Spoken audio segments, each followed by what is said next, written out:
Hey everyone. Today is August the 9th, and I know I said I wasn't going to make a video until the end of August, but I wanted to come today and give you an update on the work that's going into this book because what I'm working on is really a part of a zeitgeist that's going on worldwide. And it's in working on this book now for the last 3 months, I'm putting in 8 hours a day and I'm doing fine, actually, if anybody's wondering. Actually, a little bit of sun showed up. That's all I guess I kind of needed. I won't call it writer's block. We'll call it writer's challenge. It's coming through, getting through that slowly. Um, I guess maybe I need some sort of muse to give the next level of inspiration as I go forward, but it's coming along. But the topics that are being discussed are changing so much of my view towards everything, changing so much of my views. A lot, I mean, a lot of the stuff I wrote in Falling for Truth now is up for grabs as to how important it is. I'm moving to the next stage. And it's really interesting, as I'm going to be talking about in the book. What I'm writing about here, which is exiting Plato's cave, is is stuff I was working on 18, 20 years ago. Still have stacks of notes on this material that I'm going back to dig into.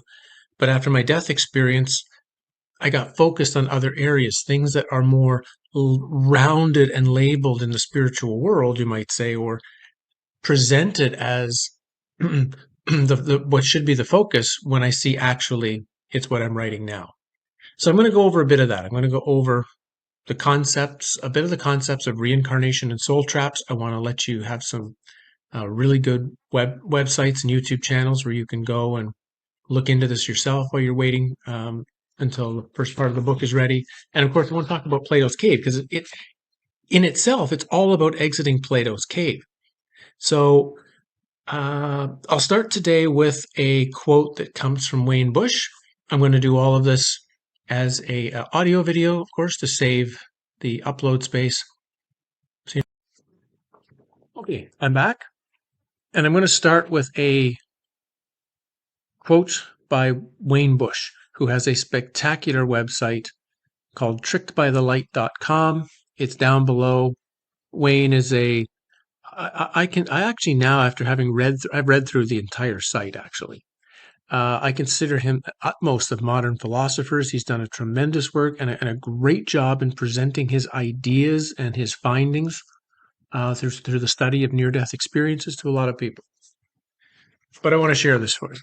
A topic that has had much focus in the last 10 years or so comes under the subject soul traps. And in a nutshell is saying that non-human beings either created this realm or control this realm and bring human souls into an artificial world construct. They do this in order to farm humans for food, using our energy, mainly in the form of fear and other negative emotions like the movie Monsters, Inc. as their source.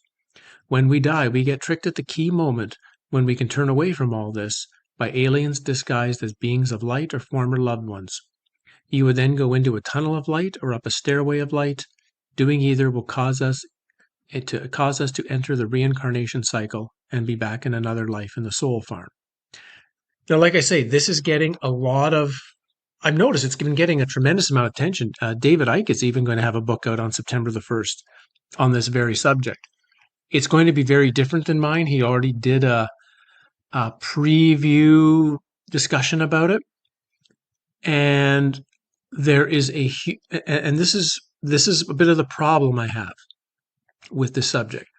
Wayne Bush's site is excellent for providing really good detail and really good links to people who've had experiences that are not wonderful and happy in their afterlife realm. Another site that I highly recommend is the YouTube channel Forever Conscious Research Channel. Mark is it seems like a really genuine, really good guy, really trying to understand this realm. A lot of the videos are long. They're like 5-6 hours long. So if you're like me, you have to kind of skip and jump ahead and jump to certain sections and just kind of hope you get the best stuff in any video. But there's lots there. The links will be below. This subject though has like I say, it's really gaining a tremendous almost like a following of stuff that's coming up. You can't hold truth away. For a while, I talk about this. For a while, there was first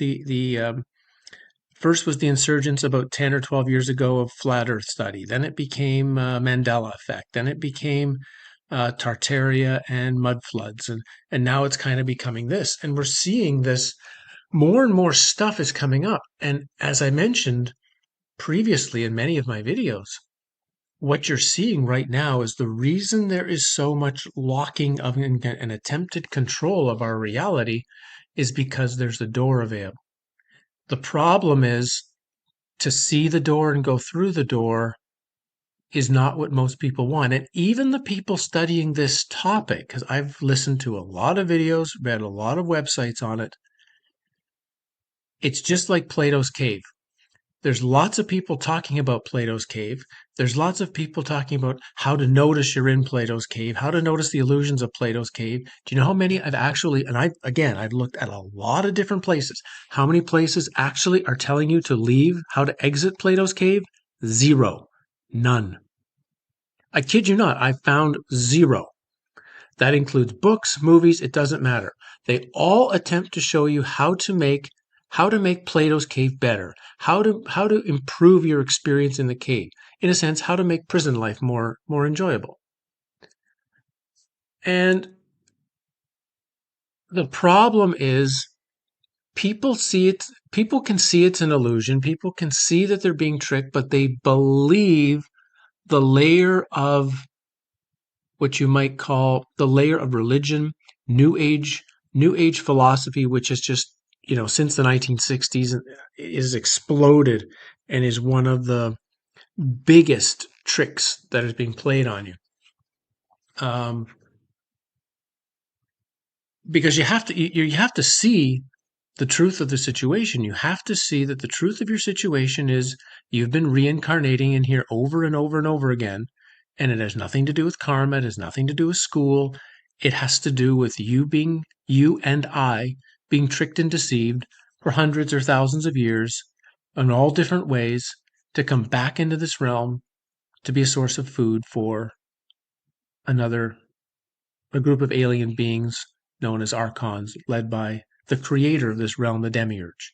In my book, if you're going to exit Plato's cave, you have to know this, and you have to prepare yourself not how to make this realm better. There are things you can do, of course, to function better within this realm, but as long as you're trying to fix it, as long as you're trying to make this place what you believe it's supposed to be, it's got you trapped. It's got you trapped. There are so many layers, so many constructs to this. There's so many contracts that are in place. This is another really important part. The construct is controlled by contracts, and I have a huge piece on this as I go through the book. One of which is a video that came out from Matt. I hope I'm not rambling, but I kind of did. I just have some notes on a piece of paper. It wasn't like, I didn't have anything written out specifically. Matt did a video a couple of days ago. I'll post a link to that as well below, about wills and testaments. And what is a last will and testament? And I mean, like some of you, I've looked into the birth certificate and how the birth certificate creates a certain type of contract within the system. But I never really thought about laws and wills and death certificates. And so watch the video, and he comes up with a couple of ideas. And without question, I now see it is one of the biggest tricks that's played on us. And I, in fact, have, just like Matt's done, I assume he's done it, I've written out my own new last will and testament, which is for my soul and my spiritual essence, which is all that really matters. The material means zero, nothing. You shouldn't be focused on that as your last will. And again, when you go through the word will, testament, what they actually mean, what they mean legally, it's a pretty amazing thing. So that's going to be a whole chapter in my book. I'm not going into law tremendously. It's just going to have a bit of one chapter, but this concept around death affects every single one of us, and every single one of us is pushed by the system to have this thing called a last will and testament. Well, why don't we have as Matt suggested, why don't we have a last will and testament that is all about our soul and our spiritual essence, and that we're done with the clown world. We're done with the insanity. Because it's one of the, and again, I'm going through this hopefully deeply in the book. I've had a few people read an early version of it. The response has been wonderful. Bart Marshall read it and gave me a um, wonderful response. So I'm grateful for what he had to say to me in an email. But he's also going through, he himself is going through an overturning of beliefs and ideas and concepts and of what's really important, of what we need to focus our time on. This is it. This is it. Because if this reality is moving where most of us think it's going, another artificial simulation in the simulation, do you want to risk being reincarnated back into that? Do you really want to risk being reincarnated back into the metaverse? Never mind how bad this is. That, I mean, if this isn't enough to get you to want to leave, you know, good luck with what you're going to get later on, really. But for those of us who are seeing through this lie, quite simply, there's no better time to leave than now. And I think the system knows that. The system knows it's going to lose this next 5-10 years or so. It's going to lose, or whatever. I'm not saying you have to die within the next 5 or 10 years, but it's going to lose. It's going to lose a number of people. A number of souls are going to, one way or another, be done with this place. They're going to see through it. But again, a lot of information gets presented about this. There's almost no information being presented anywhere of what you do. Just like my last will and testament thing, I'm going to write a complete, when that comes out in September, there'll be a complete chapter on all of the terminology, all the detail I studied on it to help you hopefully write your own really, really clearly and go from there. So what my recommendation is, or what one of the things that my book is trying to do is going to be to not just give you information on the subject. I want to give you possible things you can do that will help you in this experience, that will help you in actually exiting. That's like I say, I've looked through movies, books, zero, none. Lots of people think they're giving information about exiting the cave. Lots of people think that's what they're doing. Lots of people think they're telling you how to overcome this thing known as a soul reincarnation trap. But when all you have to do is read it carefully, they're not. I even have a chapter that's going in the book on the Cathars. One of the first 5 chapters will be on the Cathars from the standpoint of they saw the same thing. They saw that this is a place where the soul is trapped by an evil demiurge into an artificial simulation, and their only focus was to get out. Okay, great. They're on the same path as we are. Fantastic. So scary to the Catholic Church, they needed to, have a crusade against them and exterminate them. But once you look into what is presented about them and what is presented about what they were doing, either A, they were accomplishing nothing because what you see presented for what they did takes you nowhere, or B, if they were really going to have success, they had to be doing something else completely. So a whole chapter has to go into overturning these beliefs, overturning these ideas. I'm doing another chapter on Plato's cave itself, which is showing it's actually a terrible analogy. It's a terrible story. Have you actually read it? I don't know if you've actually, we've seen lots of interpretations of it, and I was told and I've read it myself years ago, but I've been told over and over again how great it is, how a terrific analogy it is. And when I finally now with new eyes sat down and read it in its completeness, it's got huge omissions, huge gaps, huge things in it that should be there that are not. So either the Plato's cave analogy is either it's a much longer version that's been edited down to the kind of crappy version we have now, or it's actually created as misdirection. There can't be no other option because the most important things are not there. The most important things of understanding our reality, which is what this story is supposed to do, are not there. So I've got a whole chapter destroying that, right? A whole chapter, I guess, is destroying spirituality and the New Age and and in other chapters, digging into what the Cathars were. Another chapter will be digging into all the movies that are supposedly presenting this information from Dark City to Westworld to whatever. And some of them are good, but most of them don't have any information on how to exit. So this is where the book is headed, and I think it's important. I think it's absolutely critical that if you really want to reach the totality of yourself, you can't be in a simulation. You can't be in an artificial construct and be home. We don't belong here. Simple as that. We don't belong here. That's one piece Dark City is very clear of. The humans in Dark City were taken by the strangers from another world and brought into the Dark City environment. But they, just like Plato's Cave, they don't tell where they came from. No information. And that's how we have to see things. As long as you're in the construct, it doesn't matter whether it's Earth realm, astral realm, super happy realm. It doesn't matter. You're in the construct. You're still in a layer of Plato's Cave. Plato's Cave has many layers, many layers. And if you're going to get out, it requires a lot of work. And and you have to see this clearly. You have to see this clearly. And you have to recognize this can't. I talked about this in a video where I talked about, is this a school? Is this a prison? Well, it can't be a school, right? It can't be a school. And I'm going to read a simple paragraph that I have about in the Westworld chapter. I'm going to read that to you. The reason it cannot be a school is because of the memory wipe. This is something that happens to every single time you get tricked back in here, and you get tricked and deceived and contracted back in here. That's clear. Exactly how it happens, exactly what I'm working on that very hard now, but that part is pretty clear. And you're given a memory wipe. Like we talked about before, it's pretty obvious that if you're here to learn something, well, you have to have memory.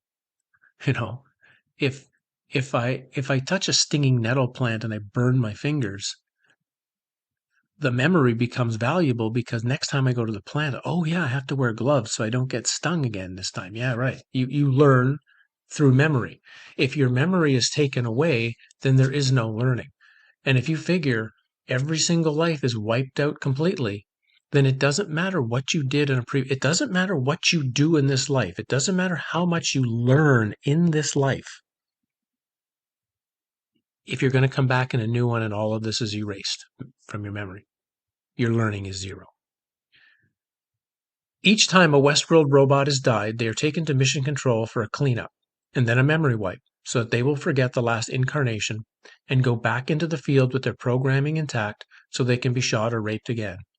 That is the big reason for the memory wipe in our life, because if we really could remember how much suffering we had gone through in life after life, we would have long ago shut down any incarnations here. The whole reincarnation soul trap can only work with a memory wipe. But as mentioned, that means learning is out of the question. We are just here to be used. Exactly what we are used for. Simple energy food for the system is speculated, or as an entertainment non-player character pieces for non-human entities to come into this realm, that's hard to say. But again, a key element is having no memories of other lives. Once that changes in Westworld, when Dolores and Maeve begin having memories of their other lives they've had and how they've been treated, a new inner strength emerges for them to break out of the Westworld prison. This show, at least season 1, before the series began to change into something else, was about prisoners in Plato's Cave realizing their real situation and deciding to get out no matter what it takes. And that's where we have to be, right?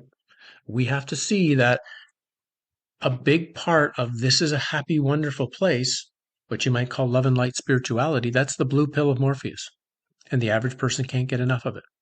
If you really want a red pill, you have to be ready to leave. And to leave properly means you've got to prepare for what you're going to deal with after the transition death phase. It's not to be afraid of death. It's the opposite. It's to become unbelievably immersed in trying to understand it.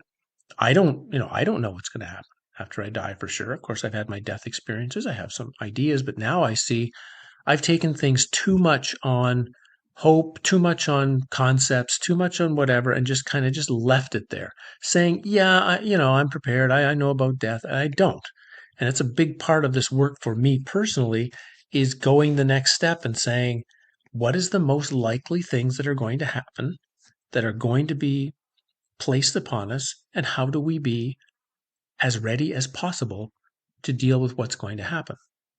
Pretty simple, right? Um, so this book is going through all of that, all of these areas from subject to subject to subject, detail to detail. I just wanted to let you know where this work is going, where this work is progressing, where this work is, I hope, going to take all of us into a new realm of possibility and seeing, and it's going to be really, really hard for people. Certainly, if an average person, the people watching my channel, you're somewhat prepared for what I'm going to say, but I'm even going to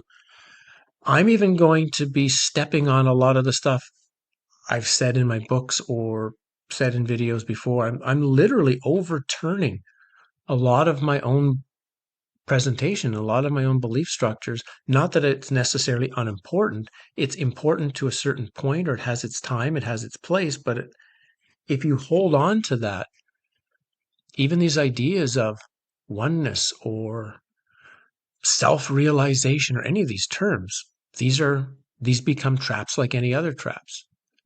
You have to see your situation, our situation, clearly, devoid of all hopes, wishes.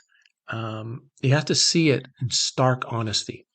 And once you see it in stark honesty, something can happen.